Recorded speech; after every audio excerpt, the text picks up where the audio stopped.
budget. Well, Brian, I've called you in because this year I'd like to have next year's budget as early as possible. I haven't committed myself to the board yet, but I intend to present it at the meeting of November 6. In that case, let's get to work now. We have 1 month and a half left, and I'd prefer to have time to look up all the details and to prepare everything carefully. We'll deal with the most important topics now, so you'll be able to start working in depth. Okay. I'll always be available in case you have any doubts. And whenever you want to organize the next meeting with me, let me know a day ahead. But just bear in mind that I have some business trips in view. Do you know the dates? Verony knows them better than me. Ask her. Well, let's start with the sales. What's your estimate for the coming fiscal year? I'm planning on a 20% increase for next year, thanks to our sales network. All the members of the team are convinced we're going to make it. We had some very optimistic meetings. Everybody's very positive. But we'll put down less than 20%, won't we? Yes, although it would be very impressive for the board if we announced a 20% increase. But we'd better be prudent and make the budget on the base of 15%. Much better. If you reach 15%, you'll have fulfilled what was planned, and it'll be a success.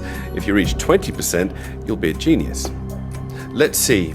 Do we maintain 25% target for exportation and 75% for the domestic market? No. We're programming 30% for export and 70% for domestic market. The European market is pulling harder with the euro. Do you think it'll be as strong as the dollar? The stronger the better for us. We'll have more chances of exporting to Europe. I have the feeling that next year is gonna be a great year. There's optimism everywhere. Except in the Asian countries. Fortunately, we're not selling there. I was always scared of them. Do you remember that group of Oriental companies that came to visit us last year? From Indonesia and Thailand and Malaysia. Of course I remember. They placed magnificent orders, but they asked for very low prices. You did well not putting the prices down. Now we'd probably have problems getting paid. And we would be devoting more than 10% of our production to them. It's an example of how a single wrong decision could complicate a company's life enormously. Shall we get on with the budget? Shall we start with costs and expenses? Okay, which one shall we start with? With raw material costs, are there any changes in view? Do you want to say anything about it, or shall I deal with it? You know better than me about the cost increases during this year.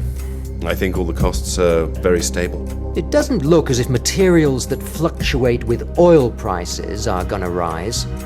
And you know better than anyone else the possible fluctuations in the cost of copper. And prices of electronic components will continue going down as usual, rather than going up.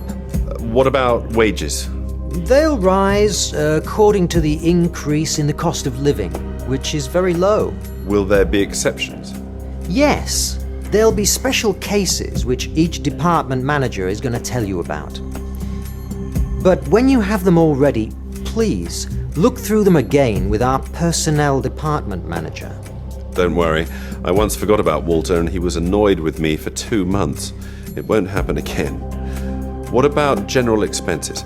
Well, you should look through your notes for possible variations regarding general expenses one by one. I'll see to it. I'll look through it carefully. It's a very important item within the overall budget. Yeah, it's almost 10% of our turnover. By the way, I got an offer from another telephone company that promises us better prices. I'll pass it on to you. That's great, because we're spending too much on phone calls. What else do we have? Oh, excuse me, Brian. Yes? Yes? Is he here? But we didn't have an appointment. No, I'm coming. Tell him I'll be right there. I have to leave you. Is anything wrong? No. J&P Brothers' purchase manager is waiting for me downstairs. He has something new to tell me. It might be interesting. Well, you can start working already. Whenever you need me, set up a meeting, okay? And I'm available on the phone for minor questions anytime. Fine. You know that I like to prepare the yearly budget. This year, I'm going to do an even better job than other years, because I have more time. Thank you, Brian. You're a great guy. I love to have you with us. I'm going down to see what the J&P Brothers people want. Hello, my name is Ben, and I am one of your teachers. Today, we are going to start learning about phrasal verbs. But what is a phrasal verb? A phrasal verb is the combination of a verb and a preposition, or an adverb.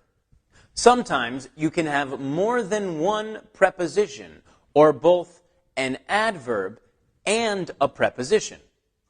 The most important thing to remember about phrasal verbs is that combining a verb with a preposition or an adverb completely changes its meaning.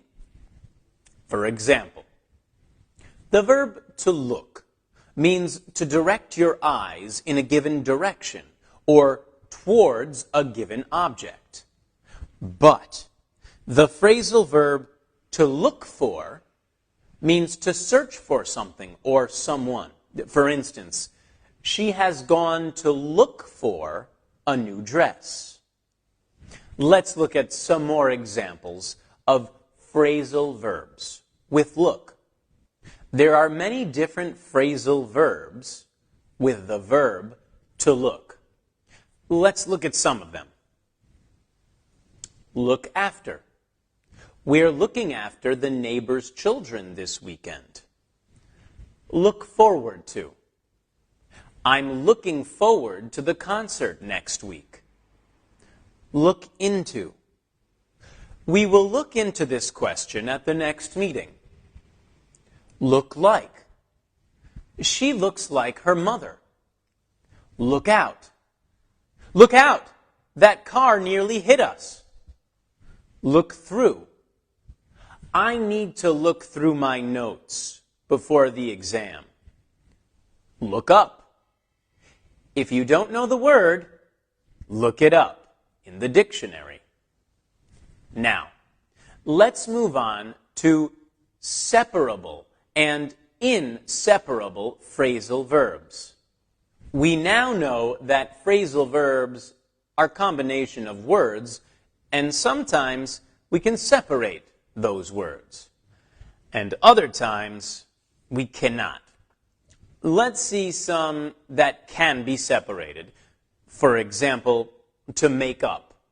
We can say to make up a story, or to make a story up.